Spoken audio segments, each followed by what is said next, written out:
We were talking about the Super Bowl. Hey, did you know that the Super Bowl was named after a toy that was popular at the time called Super Ball? Or at least that's the legend, that Lamar Hunt saw some kids playing with this Super Ball, which was a ball about the size of a racquetball at the time, and it made him think of the name Super Bowl. Well, it's also the reason that he came up with this idea to drop thousands and thousands of these Super Balls onto the field at halftime. And here's why. The Super Ball would bounce higher. What was unique about it? It would bounce higher and farther than any ball that we'd ever seen before at the time. We used to whip them against the side of the wall of our Catholic school and just see them fly over our heads into the road behind us.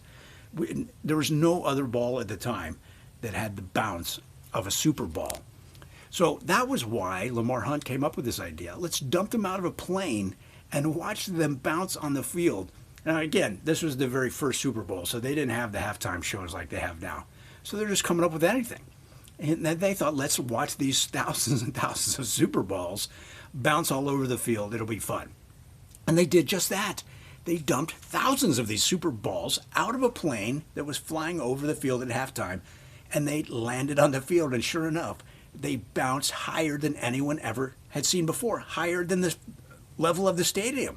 They went so high, they started actually hitting the plane. The bouncing balls were pelting the plane, and it lost control. The plane lost control and started to dive bomb onto the field in a spiral dive. And here's what the amazing thing. So many of the Super Balls had settled onto the field after they finished bouncing that the plane landed in a crash landing dive into a pile of Super Balls. Yeah, and then that catapulted the plane into a nearby field where farmers were collecting hay for several weeks. So the plane landed in a soft, giant bale of hay. Everyone was safe. A tragedy was averted, but wow, you don't hear about it much now when they talk about the history of the Super Bowl because, let's be honest, it's pretty amazing and could have been a tragic incident that could have haunted Super Bowls from then on.